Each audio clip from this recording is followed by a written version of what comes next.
Hey friends, welcome back to our channel. Today we are discussing one of the new chapter. It is exponents and powers. ये NCERT का class 7 और class 8 का chapter है। बहुत ही interesting chapter है। Student को इसमें पढ़ने में बहुत ही मजा आता है। इसमें उसके जो क्वेश्चंस होते हैं वो भी बहुत इंटरेस्टिंग होते हैं, उसका सॉल्यूशन में भी बहुत मजा आता है। और एक एक्सपोनेंट और पावर्स के रिलेटेड मैंने पास्ट में भी एक दो वीडियो बनाई है, उसका लिंक आपको यहाँ आई बटन पे मिल जाएगा, तो वहां जाकर के उसके लॉज आप देख सकते हैं। और अगर वो वीडियो नहीं देखनी है तो यहाँ पूरा हम चैप्टर देखेंगे।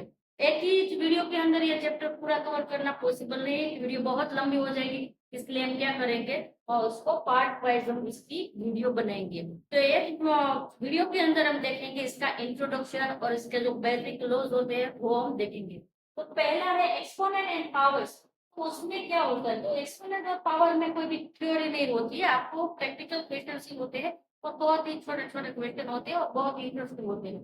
तो ये क्लास 7 और 8 दोनों में होता है। क्लास 7 में जो एक्सपोनेंट और पावर्स होता है उसमें थोड़ा बेसिक लेवल का होता है और पॉजिटिव एक्सपोनेंट भी होते हैं। तो क्लास 8 के सिलेबस में थोड़े बहुत नेगेटिव कंपोनेंट्स भी होते हैं और एडवांस लेवल का थोड़ा होता है। तो ये वीडियो क्लास 7 और क्लास 8 दोनों के स्टूडेंट के लिए यूजफुल है। तो पहले हम देखेंगे एक्सपोनेंट और पावर्स। तो जैसे कि मैं यहाँ लिखूं बिफोर इसलिए ऐसे मैंने कोई नंबर लिखा है तो इसको हम क्या बोलेंगे, ये जो है इसको हम क्या बोलेंगे, बेस बोलेंगे। ये हमारी बेस है, जो 4 है वो क्या है, हमारा बेस है। और ये जो है वो क्या है, एक्सपोनेंट है। एक्सपोनेंट्स भी बोल सकते हैं और इसको पावर भी बोल सकते हैं। ये 4 हमारा बेस है और ये जो 2 है वो एक्सपोनेंट्स है। इसको एक्सपोनेंट भी बोल सकते हैं, पावर भी बोल सकते हैं। तो इस टाइप के क्वेश्चन काफी बार हमारे सामने होते हैं। इसकी पावर होती है और बेस में कोई नंबर होता है। तो ये जो है 4 इसको कैसे रेट करते हैं, 4 पावर, मतलब 4 की कितनी पावर है, 2 पावर है। अब ये हो गया स्टैंडर्ड 7 के लिए। अगर 8 के लिए मैं ऐसे बोलूं तो इसको ऐसे भी इसके क्वेश्चन में आएगा। अब ये दोनों जो क्वेश्चन है बहुत ही सिमिलर है, सिर्फ एक ही डिफरेंस है, यहाँ माइनस का साइन नहीं है और यहाँ माइनस का साइन हमारे सामने है। तो ये आएगा क्लास 8 के सिलेबस में आएगा और ये आएगा क्लास 7 के सिलेबस। पर हम दोनों के रिलेटेड क्वेश्चन हमारी वीडियो में डिस्कस करेंगे ताकि दोनों बच्चे के लिए यूजफुल हो। और क्लास 8 वाले भी अभी ये जो चैप्टर पढ़ रहे उसका भी बेस आपका जो है वो क्लियर होना चाहिए, वो बेस आपका स्ट्रॉन्ग होना चाहिए। क्योंकि 7th में आपको जो बेसिक लेवल का एक्सपोनेंट और पावर उसके रिलेटेड आपका कंसेप्ट क्लियर होगा तो आप 8 वाला अच्छे से पढ़ पाएंगे। तो उसको भी ये 7th वाला पढ़ने की जरूरत है, वो 7th वाले बच्चे हैं वो तो ऐसे ही इसको यूजफुल है। तो इसमें क्या है, इसकी माइनस पावर है, इसकी नेगेटिव पावर है, मतलब हमें क्या दिया है, नेगेटिव कंपोनेंट्स दिया है। तो उसके रिलेटेड भी उसका सॉल्यूशन डिफरेंट होता है और इसका भी सॉल्यूशन डिफरेंट होता है। एक नजर से आप देखेंगे तो दोनों क्वेश्चन आपको सेम लगेंगे, तो दोनों के आंसर भी डिफरेंट होते हैं और दोनों का सॉल्यूशन भी डिफरेंट होता है। तो आपको पहले तो ये याद रखना है, ये हमारी पावर सॉरी बेस है, ये यहाँ भी पूरे इसको भी हम बेस ही बोलेंगे। और ये जो है वो क्या है, एक्सपोनेंट बोलो या फिर आप बोलो उसको पावर बोलो, दोनों को सेम ही बोला जाता है। उसको पावर बोलो या आप क्या बोलो, एक्सपोनेंट बोलो। तो ये हो गया। अब यहाँ नेगेटिव एक्सपोनेंट इसको बोलते हैं और ये है पॉजिटिव।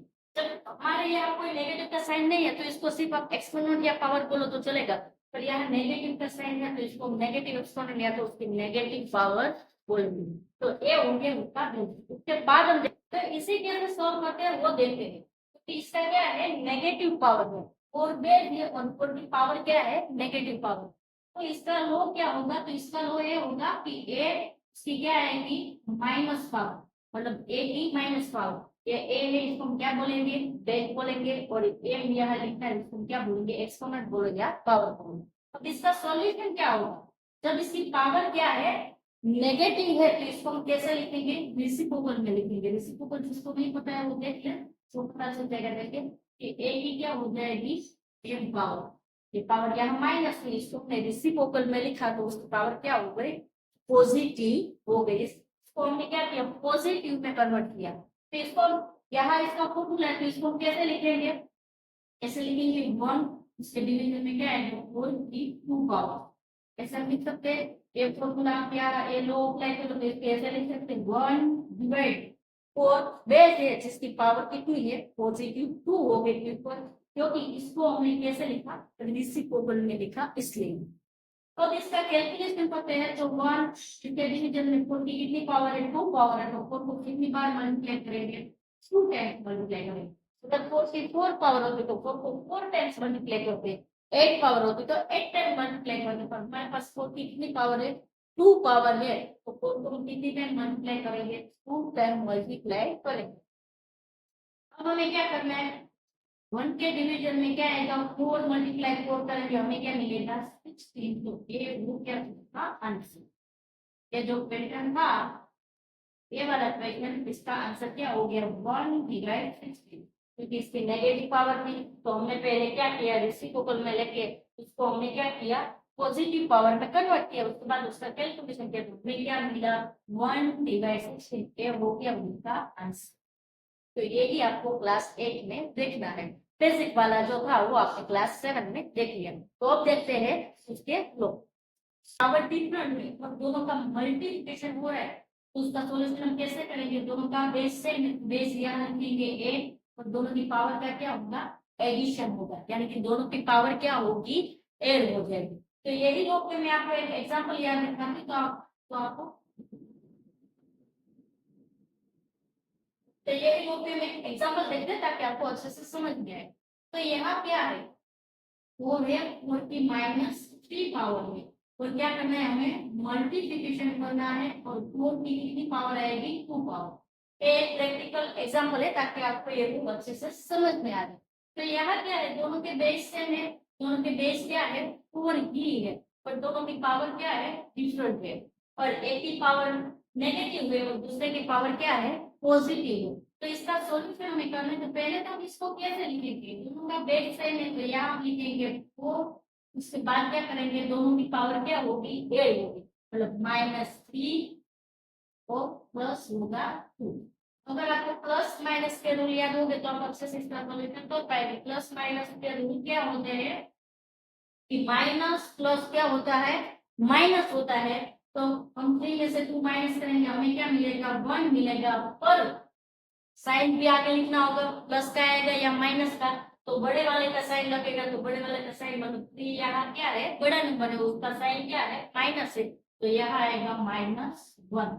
क्वेश्चन हमको ये दिया था दोनों का बेस क्या था सेम था, यहाँ भी बेस क्या है सेम है, उसके बाद दोनों पावर क्या थी डिफरेंट थी, एक की पावर 3 थी और एक की पावर क्या थी 2 थी, और एक की पॉजिटिव थी और एक की क्या थी नेगेटिव थी। या तो मैंने आपको समझाने के लिए यहाँ लिया है माइनस पावर, पर यहाँ प्लस भी होते तो भी यही रूल अप्लाई होता, क्योंकि पावर पावर के नंबर डिफरेंट होना चाहिए, फिर वो प्लस या माइनस वो मैटर नहीं करता।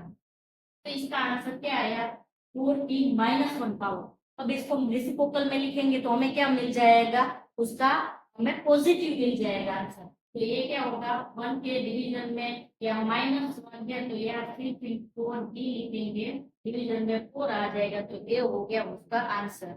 यहाँ माइनस पावर जब होती है तो इसको हम रेसिप्रोकल में लिखते हैं, तो उसको हमें क्या करना है प्लस में कन्वर्ट करना है, तो ये हो गया उसका आंसर। हमने क्या किया उसको कन्वर्ट किया और रेसिप्रोकल में हमें उसको प्लस करना था इसलिए, तो ये हो गया लो 1, तो क्या था मल्टीप्लिकेशन हो रहा था बेस सेम था पावर डिफरेंट थी, तो उसका एग्जांपल ये देख लिया हम। उसके बाद देखते हैं लो नंबर 2।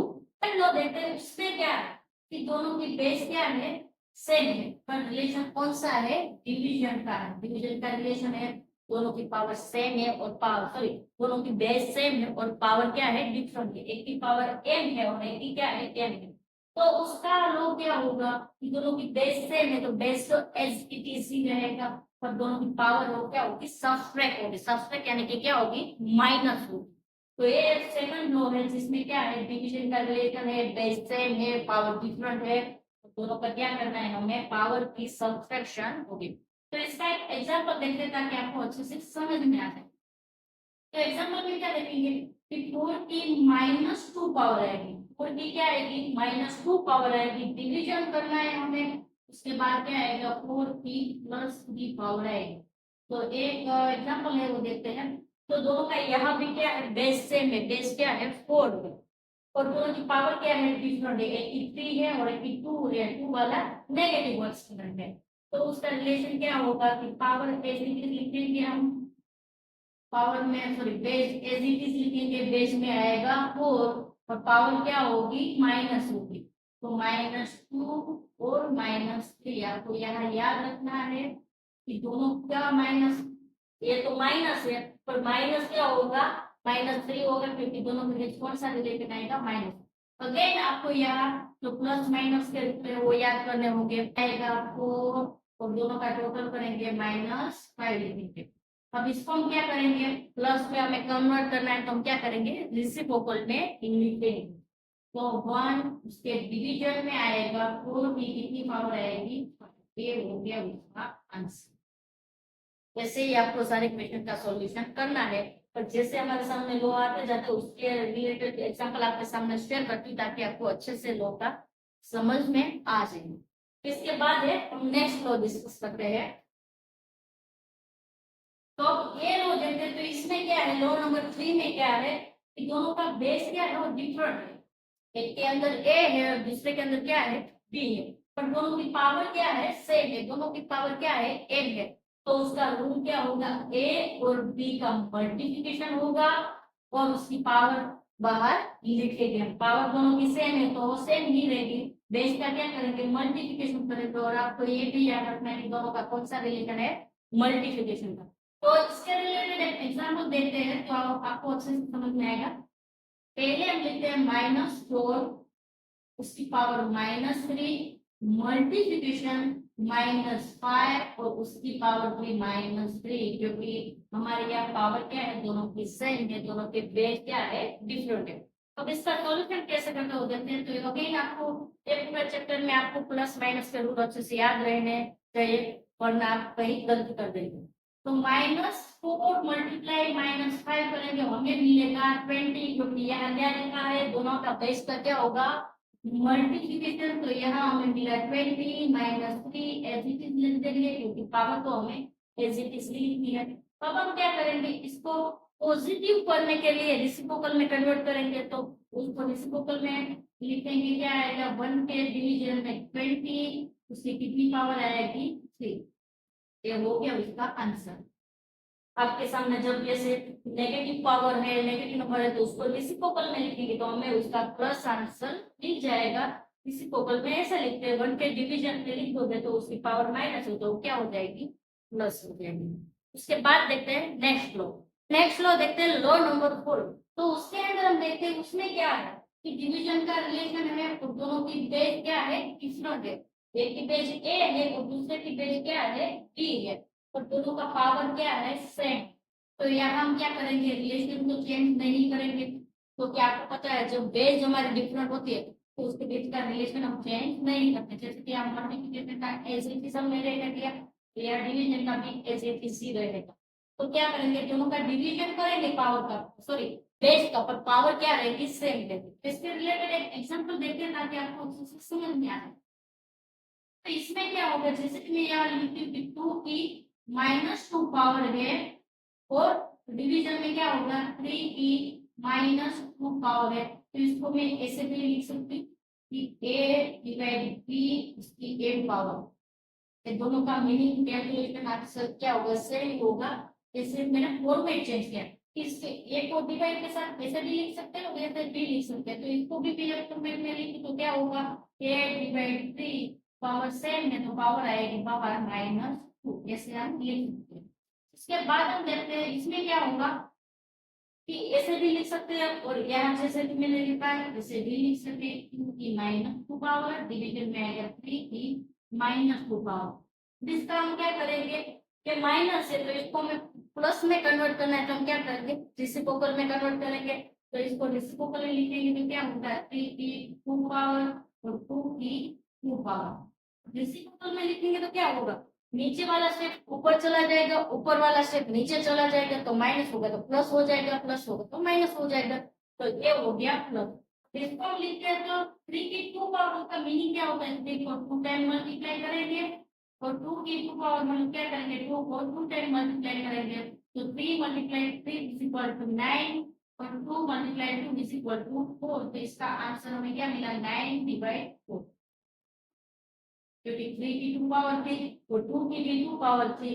तो 3 डिवीजन में था, उसको हमने क्या लिख दिया, ऊपर लिख दिया, और डिवीजन वाला ऊपर लिख दिया, ऊपर वाला नीचे लिख दिया, तो हमें आंसर क्या मिल गया बस।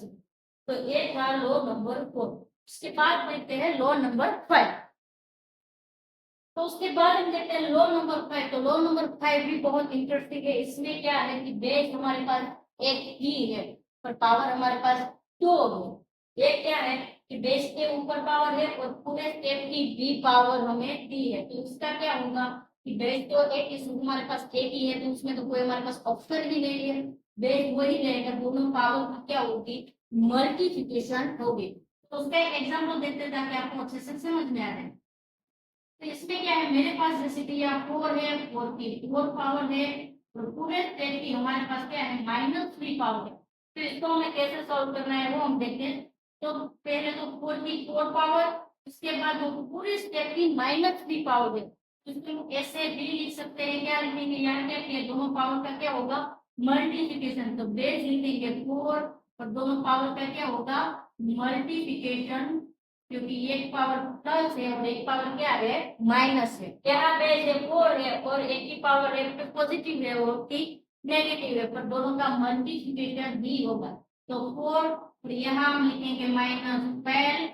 अब इसको क्या करना है, इसको भी हम रेसिप्रोकल में लिखेंगे क्योंकि इसकी माइनस पावर है, इसको हमें प्लस में कन्वर्ट करना है। तो हम क्या करेंगे, इसको हम रेसिप्रोकल में लिखेंगे। तो 1 उसके डिवीजन में आएगा 4 की कितनी पावर आएगी 12 आएगी, यहाँ माइनस था उसको रेसिप्रोकल में लिखा तो उसकी पावर क्या हो गई पॉजिटिव हो गई। तो ए हो गया उसका आंसर। तो फ्रेंड्स ये जो सारे लोग हैं बहुत ही इजी लोग है, सिर्फ आपको उसके रिलेशन क्या है उसकी पावर क्या होगी वो आपको याद रखना है। इसके मतलब कि पूरा चैप्टर आपको कैलकुलेट एक्सरसाइज सब इस पे ही डिपेंडेड है। तो आपको बेसिक ये जो लॉ है वो आपको याद रखना है। इसके अलावा भी एक लॉ तो नहीं है पर एक बहुत ही इंपॉर्टेंट टॉपिक है जिसको हम बोलते हैं स्टैंडर्ड फॉर्मूले। तो वो भी हम देख लेते हैं क्योंकि वो भी इस टाइप के जो क्वेश्चन होंगे उसमें आपको बहुत ही यूजफुल होगा। तो नेक्स्ट हम देखते हैं। तो उसके बाद देखते हैं स्टैंडर्ड फॉर्म। ये स्टैंडर्ड फॉर्म भी बहुत ही इंपॉर्टेंट है ये चैप्टर के लिए। तो स्टैंडर्ड फॉर्म क्या होता है, जब हम कि हमारे पास बहुत ही बड़ा नेगेटिव नंबर है और बहुत ही बड़ा पॉजिटिव नंबर है, तो उसको छोटे फॉर्म में कन्वर्ट करने के लिए हम कौन से लिखेंगे स्टैंडर्ड फॉर्म। जैसे कि मैं यहाँ लिख लूँ कि 2 के पीछे कितनी जीरो मैं यहाँ लिख रही हूँ 7 जीरो। ये बहुत ही बड़ा नंबर है, इसमें बहुत सारी जीरो है, इसको हमें स्टैंडर्ड फॉर्म में लिखना है। इसको हम कैसे लिखेंगे वो हम देखते हैं। तो पहले तो इसको मैं ऐसे भी लिख सकती हूँ जैसे कि 2 मल्टीप्लाई और 1 के पीछे ये सारी जीरो लगा देंगे 5 और 6 और 7। ऐसे भी इसको हम लिख सकते हैं, पर इसको हमें बहुत छोटा बनाना है, स्टैंडर्ड फॉर्म में लिखना है। इसको हम ऐसे भी लिख सकते हैं जैसे 2 मल्टीप्लाई 10 और यहाँ जितने जीरो है वो हमें यहाँ लिखना है, जैसे कि कितने जीरो 1 2 3 4 5 6 7, तो यहाँ आएगा 7। 2 मल्टीप्लाई 10 की 7 पावर करेंगे तो ये हो गया उसका स्टैंडर्ड फॉर्म। ये जो है उसका स्टैंडर्ड फॉर्म क्या होगा 2 मल्टीप्लाई 10 की 7 पावर। तो ये हो गया स्टैंडर्ड फॉर्म। मतलब आपको बहुत बड़ा नंबर दिया है तो इसको कैसे आप शॉर्ट में लिख सकते हैं और एक्सपांड करना है तो उसको आप इसी तरह भी लिख सकते हैं, इसको बोलते हैं स्टैंडर्ड। उसके बाद नेक्स्ट देखते हैं अगर पॉइंट वाला नंबर है, जैसे कि मैं यहाँ कोई नंबर लिखूं तो ये पॉइंट वाला नंबर है उसको भी हम स्टैंडर्ड फॉर्म में कन्वर्ट कर सकते हैं। जैसे कि ये नंबर है इसको मुझे स्टैंडर्ड फॉर्म में कन्वर्ट करना है तो इसको भी हम करेंगे। कन्वर्ट करने के लिए ये जो है इसके नीचे ये पॉइंट के बाद जितने डिजिट है इतने जीरो हम लगाएंगे। कितने डिजिट है जैसे 1 2 3 4 5 6 और 7, तो यहाँ 7 जीरो आएगा 1 2 3 4 5 6 7, तो 7 जीरो आएगा। तो ये हो गया। उसके बाद इसको मुझे हम स्टैंडर्ड फॉर्म में लिखेंगे क्या आएगा 3 के डिवीजन में आएगा, ये लिख देंगे हम 7 जीरो। आपको याद रखना है कि पे जीरो लिखने की गलती ना हो। इसके बाद अभी भी मुझे इसको शॉर्ट करना है और इसको भी स्टैंडर्ड फॉर्म में लिखना है तो 3 के डिवीजन में क्या लिखेंगे 10 और 10 की कितनी पावर आएगी, जितने जीरो है उतनी पावर आएगी। कितने जीरो है, 1 2 3 4 5 6 और 7, इससे की कितनी पावर आएगी, 7। क्योंकि ये जो होगा कौन सा होगा, पॉइंट वाला है, तो ये नेगेटिव नंबर होगा, उसको हमें क्या करना है, पॉजिटिव में कन्वर्ट करना होगा। रेसिप्रोकल में लिखेंगे तो 3 की कितनी पावर आ जाएगी, 3 के डिवाइड में आएगी 10 की 7। ये सारे फ्रेंड्स थे ये एक्सपोनेंट और पावर्स के सारे लो थे, जो आपको इजीली याद रह जाए, इसकी कोई भी आपको रटने की जरूरत नहीं है, बहुत इजी है। और ये सिर्फ 5 ये आपको लो याद रखने हैं, उसके बाद ये स्टैंडर्ड फॉर्म वाला याद रखना है, और इस पे ही पूरा चैप्टर आपको कैलकुलेट करना है। तो नेक्स्ट वीडियो में हम देखेंगे इसके जो एक्सरसाइज है उसके हम सम कैलकुलेट करेंगे, ताकि आपको अच्छे से समझ में आए कि इसको हमें कैसे सॉल्व करना है। एग्जाम में कोई भी क्वेश्चन आपके सामने है तो उसमें कौन सा लॉ एप्लीकेबल होगा, पहले तो हमें वो आइडेंटिफाई करने का सीखना होगा, उसके बाद उसका सॉल्यूशन कैसे करना है वो भी हम सीखेंगे, उसके बाद उसका सॉल्यूशन स्टेप वाइज कैसे लिखना है वो भी हम देखेंगे। तो नेक्स्ट वीडियो में हम डिस्कस करेंगे इसके एक्सरसाइज रिलेटेड काफी प्रैक्टिकल क्वेश्चन हम डिस्कस करेंगे। तो फ्रेंड्स आपको वीडियो अच्छा लगे तो वीडियो को लाइक करना, शेयर करना और हमारे चैनल को सब्सक्राइब करना। Thank you, thanks for watching.